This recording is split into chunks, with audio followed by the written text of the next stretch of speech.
La chambre d'accusation va statuer le 21 janvier prochain sur la demande de mise en liberté provisoire déposée par les avocats des activistes. Le G7 campe sur sa décision de maintenir le mot d'ordre de grève totale les 22 et 23 de ce mois. Malgré la rencontre avec le ministre de la fonction publique, ces enseignants comptent aller jusqu'au bout de leurs revendications pour obtenir gain de cause. Leur réaction à suivre également dans cette édition. La série de cambriolages et attaques armées se poursuit à Mbacké dans la nuit de mercredi à jeudi. Des malfaiteurs ont attaqué un magasin important du matériel estimé à plusieurs millions de francs CFA. Désemparés, les commerçants se sont mobilisés pour rencontrer le préfet et le commissaire de police. Et puis l'actualité hors de nos frontières mettra un terme à ce 20h qui démarre à l'instant.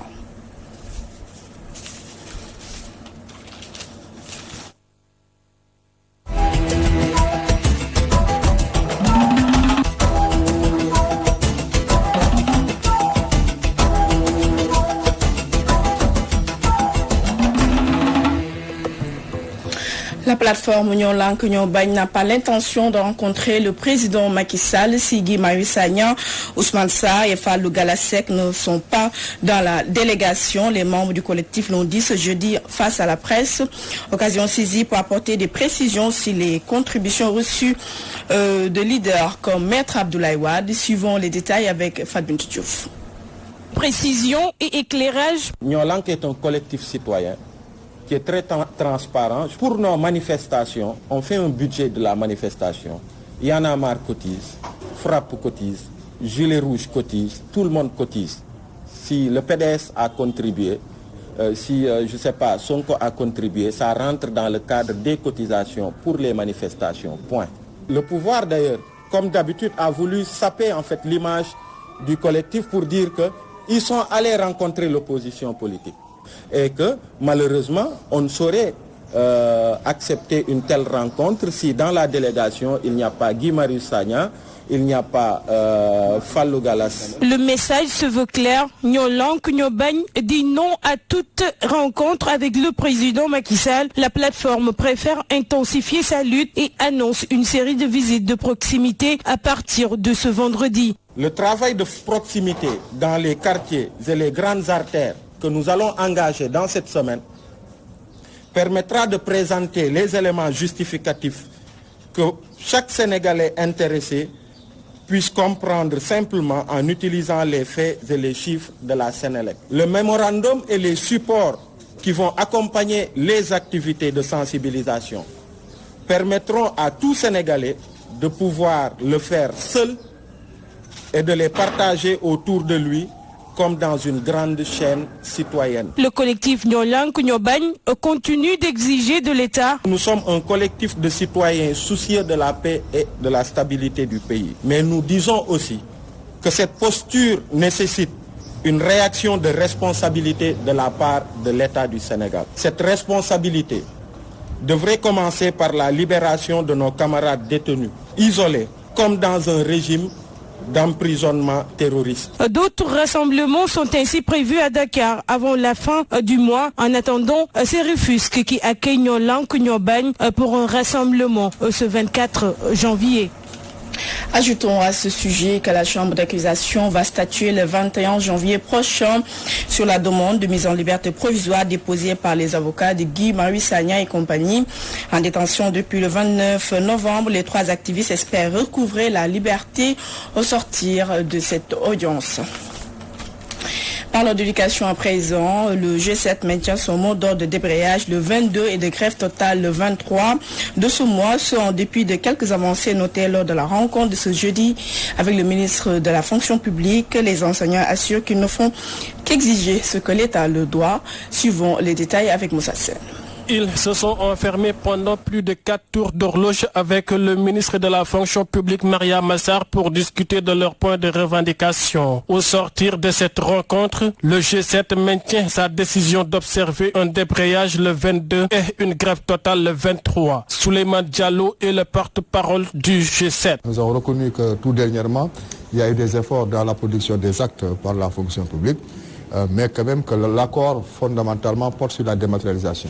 Et qu'au niveau de la dématérialisation, donc l'horizon n'est pas encore clairement défini et les modalités donc, de cette réalisation ne sont pas encore clairement définie. Voilà pourquoi nous avons dit que malgré des efforts du ministère de la fonction publique dans la production des actes que nous avons pensé tout dernièrement, donc nous attendons le gouvernement sur l'accord. Maintenant le plan d'action. Le plan d'action, donc, à savoir un débrayage le 22 janvier à partir de 10h et une grève totale le 23 janvier, suivi d'une marche dans l'après-midi à 15h.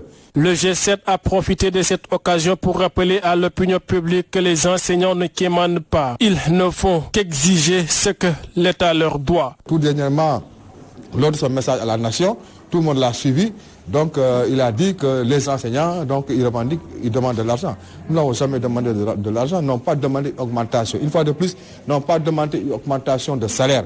Ce que nous demandons au gouvernement, c'est le paiement des rappels que l'État doit aux enseignants et avec moins d'impôts. Ça également, je pense que ça. Ou bien un impôt quand même raisonnable et acceptable. Au-delà de leur rencontre avec le ministre Mariama Sarr, Souleymane Diallo et ses camarades du G7 veulent une audience avec le président Macky Sall. Les 7 syndicats les plus représentatifs de l'éducation ont profité de cette occasion pour exprimer leur soutien aux enseignants décisionnaires et les sortants du CNEPS de Thiès.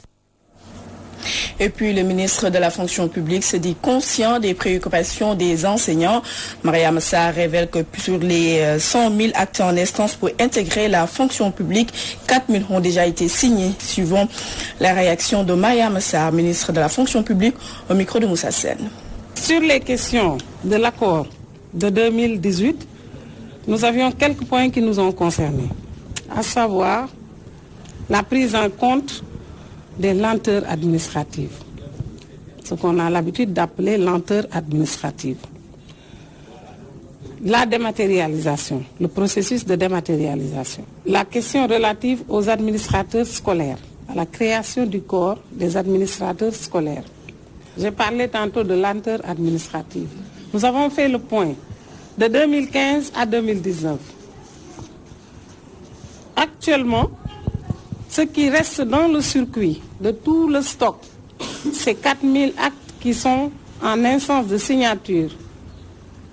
Quand je dis 4 000 actes, ça peut paraître beaucoup, mais si vous savez que les enseignants représentent 100 000 par rapport aux 150 000 agents de l'État, vous savez que prendre en charge la question des enseignants n'est pas une chose aisée. Donc 4 000 actes sont déjà signés et qui attendent d'être numérotés. Il reste ici, aujourd'hui, au niveau de ce ministère, 866 actes à signer. Nous avons fait tout le circuit, il ne reste que 866 actes qui restent à signer. Et je pense qu'avant la fin de la semaine, nous allons pouvoir les terminer.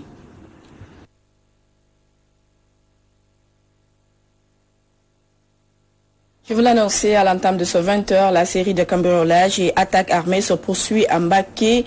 Dans la nuit de mercredi à jeudi, des malfaiteurs ont attaqué un magasin important du matériel et plusieurs millions de francs CFA désemparés.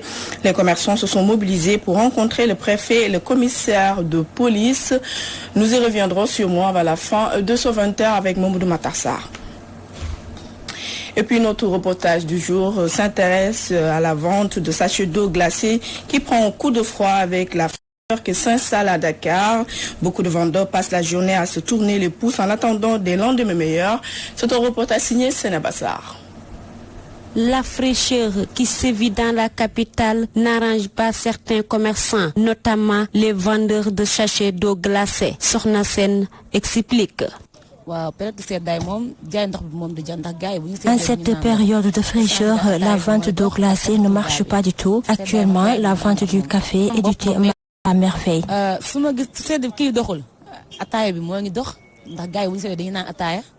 avis que partage cette autre commerçante, Aminata Gueye. En toute sincérité, la vente ne marche pas.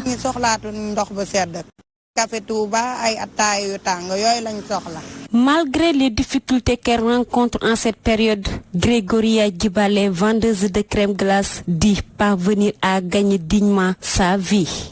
C'est maintenant, mais lu ñuy def suñu liggéey la On peut dire que c'est difficile, mais on ne peut rien car avec le changement du climat, la vente est au ralenti. De toute façon, on s'en remet à Dieu.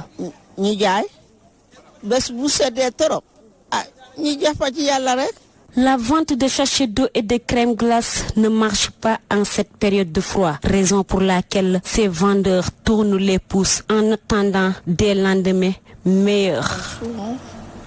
Les cours privés Moustapha Souran de Thiès ont organisé une cérémonie de levée des couleurs nationales. Cette école est choisie par l'inspection académique pour ce mois de janvier et l'événement a vu la participation des autorités locales mais aussi des forces de défense et de sécurité, nous dit Ibrahim Ndiaye. Systématiser l'éducation aux valeurs, une 5e priorité du ministère de l'Éducation nationale que les cours privés Moustapha Souran de Thiès viennent de matérialiser en organisant une journée de levée des couleurs nationales. Le directeur de l'école, Matar Samb, revient sur le sens de l'événement. Nous avons assisté à une cérémonie de haute portée civique, à une cérémonie de haute portée patriotique. Et ce 13 janvier sera marqué d'une pierre blanche dans les annales, dans la vie de l'établissement. Comme vous le savez, Monsieur le Président de la République a instauré la journée de levée de couleurs le premier lundi de chaque mois. Et si l'inspection Thiès-Ville a choisi les cours privés Moustapha Souran, la cérémonie a une double signification. Cette journée de levée des couleurs initiée par les responsables de l'établissement a une double signification aux yeux des apprenants de l'école. Ces derniers s'engagent par le biais de leur porte-parole, élève en classe de CM2, Ndeyroum Mafal. Nous, élèves des cours privés Moustapha Souran, nous nous engageons à respecter le drapeau national et tous les autres symboles de la République, comme l'hymne national, qui symbolise la gloire, le courage, la splendeur, la foi et l'espérance. Nous nous engageons aussi, comme l'avons l'habitude de le faire, s'arrêter quand nous entendons l'hymne national ou quand nous voyons le drapeau monter ou descendre. Nous nous engageons enfin à bien travailler à l'école afin de réussir nos études et de devenir les vrais acteurs de développement du Sénégal de demain. Responsables, enseignants, parents d'élèves, forces de défense et de sécurité et autorités académiques, entre autres, tous étaient au rendez-vous à ce jour solennel. Arfan Sek, inspecteur de l'éducation et de la formation à Thiès-Ville. C'est pour nous un grand plaisir d'être là aujourd'hui pour magnifier le drapeau en compagnie des élèves, en compagnie des enseignants. Et nous avons été séduits par le discours du représentant des élèves qui a pris un engagement par rapport au respect des symboles de la République et par rapport également au travail. Et ce travail qui nous mènera vers le développement à coup sûr. Une journée de levée des couleurs nationales tenue dans la grande ferveur où les apprenants des cours privés Moustapha Souran s'engagent à respecter les couleurs nationales, l'hymne et à être des citoyens sénégalais modèles. Thiès, Walfadjri Radio TV, Ibrahim Ndiaye. À Mbao, la communauté éducative honore le maire de la localité. Selon les responsables des écoles de la commune, Abdoulaye Pouy a rendu d'énormes services aux élèves, surtout ceux issus des milieux défavorisés. Voici le porte-parole des enseignants, Modou Mbaye. Il s'est entretenu avec Théodore Semedo. Nous avons constaté que monsieur le maire de la commune de Mbao, depuis son accession à la tête de cette mairie, quand même n'a cessé quand même d'apporter sa pierre donc, pour le bien-être de la communauté éducative. Parce qu'il a toujours eu cet amour et depuis qu'il est venu, donc, il a noué un partenariat donc, avec notre structure, donc, soutenant donc, les élèves venant de milieux défavorisés. Donc cela a commencé depuis 2015-2016 et se poursuit jusqu'au moment où nous vous parlons. Donc il a pris en charge véritablement donc, quelques 250 à 300 élèves donc, qui allaient être dans la rue. Il les a vraiment sauvés. Donc aujourd'hui, il y a des centaines parmi eux qui sont devenus des brevetés, qui sont devenus des bacheliers. Donc nous ne pouvons pas quand même, à la fin de son mandat, quand même, ne pas quand même lui manifester notre gratitude. témoigner notre reconnaissance. C'est tout ce qui explique donc cette journée Sargal en son honneur. Donc, ouvrez des écoles et vous fermerez des prisons. Donc vraiment, nous tenons quand même son intervention. Beaucoup d'élèves allaient être dans la rue parce que nous tous nous travaillons même dans le public. Moi je suis dans un lycée, donc je sais qu'il y a tellement d'élèves qui sont renvoyés à la fin de l'année, donc parce qu'ils ont redoublé 2 fois. Donc ces élèves-là sont voués à la rue. Les parents, s'ils n'ont pas les moyens pour payer donc les écoles privées, ils sont voués à la rue. Donc monsieur le maire ayant compris cela, véritablement donc les a secourus, donc à nouer ce partenariat donc avec notre établissement et prenant en charge donc leur scolarité. Donc nous ne pouvons pas quand même, donc au nom du groupe, au nom du directeur qui est là à côté de moi, au nom de mes collègues qui sont à l'école, donc nous ne pouvons pas quand même ne pas lui organiser cette journée-là à la fin de son mandat. Que l'État du Sénégal accompagne les Dara comme il le fait avec l'école française si on veut lutter contre la mendicité. Telle est la position de Cheikhouna Omar El Bachir Tal, fils du Khalif général de la famille omarienne. Il l'a dit lors d'un face-à-face avec la presse pour faire le bilan de la 56e édition de la Ziara de Thierno Muntaha Daha Tall. Le point est avec Omar Kéré. Pour lutter contre la mendicité des enfants talibés, l'État n'a qu'à accompagner les Dara comme il le fait avec l'enseignement classique. Conviction de Cheikh Omar El Bachir Tal, qui se dit toutefois optimiste vu la posture du chef de l'État qui souhaite associer les khalifes généraux et autres acteurs afin que l'enseignement coranique puisse être dispensé dans les meilleures conditions possibles. ludul suñu bañé ñu yalwaani nañ leen dimbali sëriñ daara yi nga xamantene ñom ñoy jàngale ñu yóbbul leen ceeb yóbbul leen. Ce sont les maîtres coraniques qui doivent être appuyés en mettant à leur disposition des vivres et toutes autres denrées nécessaires pour maintenir les enfants dans les daras. Qu'ils soient également appuyés financièrement. Comme ça, la mendicité va disparaître. Heureusement que le président de la République a compris cela et a pris l'engagement d'impliquer les khalifes généraux et tous les acteurs pour voir comment aider les daras. Nous saluons cette démarche et comptons l'accompagner.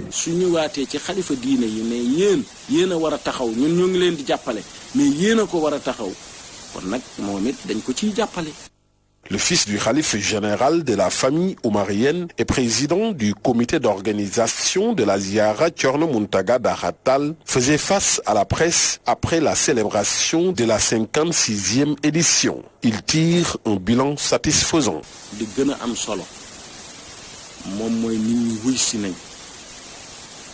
Les pèlerins sont venus célébrer la Ziara à Louga et ils sont rentrés chez eux. Il n'y a pas eu d'accident, donc nous rendons grâce à Dieu. C'est l'essentiel. Nous saluons toutefois le travail abattu par le mouvement Kano Cheikh Oumar que je dirige pour cette bonne organisation de la Ziara.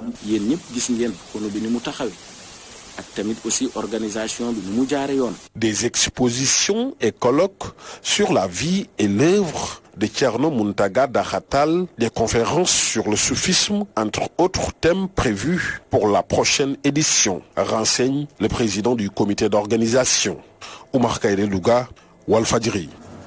La série de cambriolages et attaques armées se poursuit à Mbacké.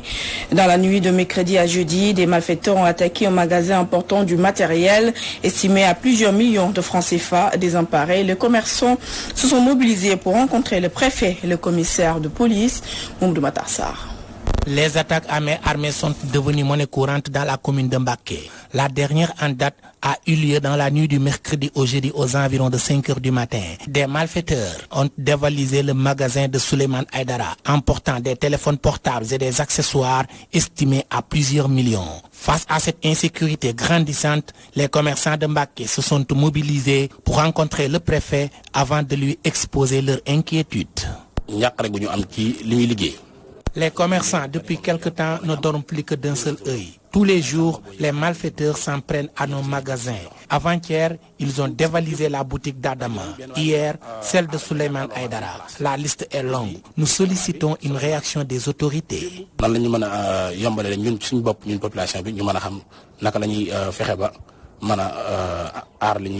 Répondant à ses interlocuteurs, le préfet de Mbacké, Makhtar Diop, sollicite l'engagement de toute la population pour vaincre le mal par la racine parce que, poursuit-il, les malfaiteurs ne sont pas des étrangers. Ils vivent parmi nous. Les pouvoirs publics au niveau central ont pris conscience de cette situation et que des actions hardies seront menées sous peu. Il y aura l'implication des populations. Comment impliquer les populations? Vous savez que ce n'est pas formalisé, nulle part. Et c'est ce travail-là auquel nous invitons les jeunes à travers les structures. C'est l'organisation de ces relais de renseignement communautaire. Nous allons le faire également au niveau de Mbacké, pour que véritablement tout le monde puisse participer à la sécurité, parce que nous avons identifié le profil des criminels. Le profil des criminels, c'est des gens d'ici. Donc on peut les identifier puisqu'ils sont quotidiennement avec nous. Signalons qu'à l'espace de quelques mois, des dizaines d'attaques à main armée, des cambriolages et des vols de nuit occasionnant très souvent des blessés ont été notés entre Touba et Mbacké, où les populations ne savent plus à quel sein se vouer. Touba, Mbacké, Mamadou Makhtar Sarr pour la radio-télévision Walfadjri. Et puis l'actualité de nos frontières nous amène tour à tour au Mali où 15 civils ont été tués par des hommes armés.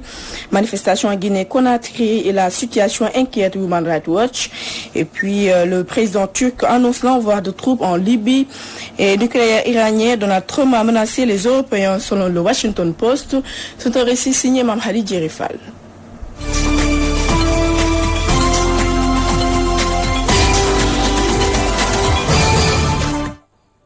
Mali, 15 civils peuls ont été tués par des hommes armés à Sinda, village situé à 12 km de Douentza, a déclaré à l'AFP une source sécuritaire malienne. L'attaque a eu lieu dans la nuit de mercredi à jeudi. Les victimes ont été inhumées aujourd'hui par les habitants du village. La peur au ventre, selon un témoin contacté par la même source. Les manifestations continuent en Guinée contre le projet de nouvelle constitution proposé par le président guinéen. Au moins 3 personnes ont trouvé la mort depuis le lundi 13 janvier pendant les mobilisations. Human Rights Watch dénonce une expression croissante des libertés de réunion et d'expression en 2019. Human Rights Watch l'a affirmé dans son dernier rapport mondial sur les droits humains. Des critiques rejetées par le gouvernement. Le ministre guinéen de la Sécurité et de la Protection civile, Albert Camara, s'étonne de certains éléments de ce rapport. Il affirme notamment que le droit de manifester est respecté en Guinée.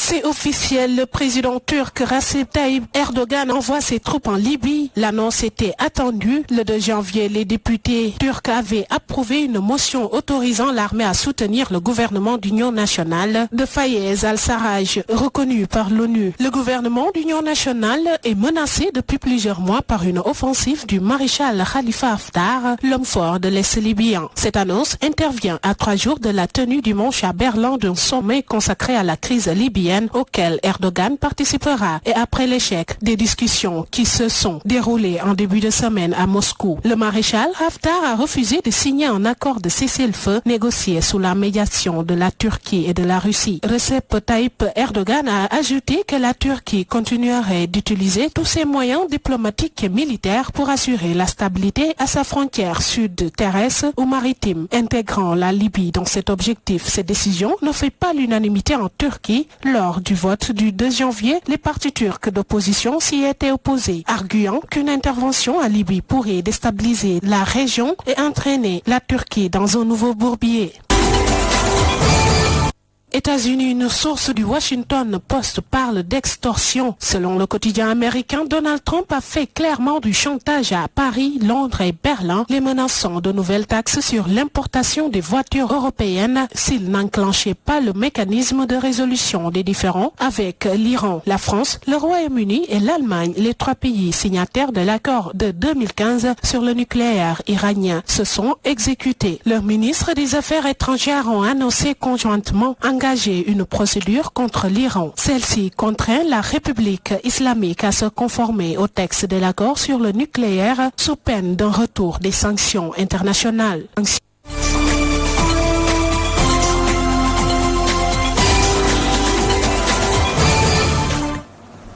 Et c'est la fin de ce 20h présenté avec un immense plaisir. Retrouvez tout de suite Awa Ndiaye et Assane Gueye pour la dernière partie de l'édition du soir.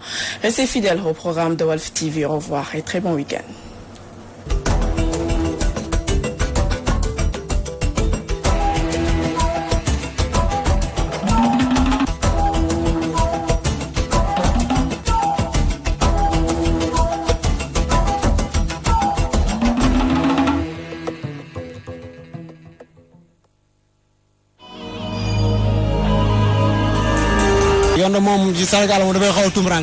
Comparé à certains pays, au Sénégal, la justice quand même, elle est très en avance. Émission balaa den wax ci embouteillage bi circulation bi ak rond-point yi surtout Liberté 6 fii nii da ngay waaru rond-point RTS boo fa jaaree da ngay waaru Sandaga comme noonu. prison yi ni ñu dimbali gars yi nekk ci kaso bi sonn nañu. parfois daal dañ lay jaay doole ah wala ne daal dëkk bi daal amul loi. balance bu fekkente ne émission la boo xamante ne bii askan bi moo ko tax a jóg war nañ ci wax pour dimbali loolu ci askan bi. atum 2018 lañ ko tàmbali woon mbokk yi seen émission balance doon soog a ñëw ngir jël place am ci paysage audiovisuel bu Sénégal. atum 2019 ñu wéyal ko ci deuxième saison bi gënoon ci fësal wàllum jàngale ak yelleefu doomu aadama wàllum justice ak wàllum droit. ci 2020 bi mbokk yi seen émission balance nar a ñëw ak troisième saison ñu nar a fëlee feneen fu bees ak yeneen bees ak ay innovation yuñ ci nar a indee ñu leen ciy jox rendez-vous mardi 21 janvier 2020 bu 21h30 jotee sur Walf TV. ngeen mën itam di ko déglu jaare ko ci 96.3 Walf 2 mën ngeen ko topp itam jaare ko ci Facebook ak page bu Walfadjri